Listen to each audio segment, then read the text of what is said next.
வணக்கம். 4 நாள் முன்னாடி வந்து நம்ம பண்ணையில் வந்து மழை அதிகமாக பெய்ந்தது. அப்போ பண்ணையை வந்து பருத்தி காயை வந்து அதிகமாக வந்து சேதப்படுத்தின மானும் அதாவது மானும் காட்டுப்பன்றியினும் அதிகமாக வந்து சேதப்படுத்தின.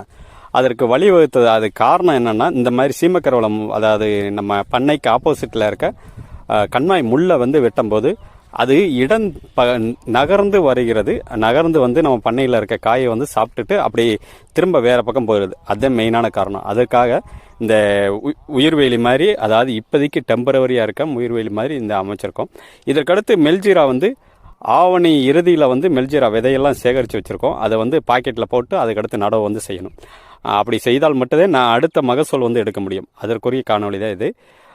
இன்றைய இது வேலியை வந்து எவ்வளவு போட்டிருப்போம்னா, சுமார் ஒரு 150 அடி அளவுக்கு நீளத்துக்கு வந்து போட்டிருப்போம். அகலம் வந்து ஒரு 4 அடிக்கு, கீழே வந்து நுணாவை வச்சுட்டு அதுக்கடுத்து மேலே வந்து நாட்டு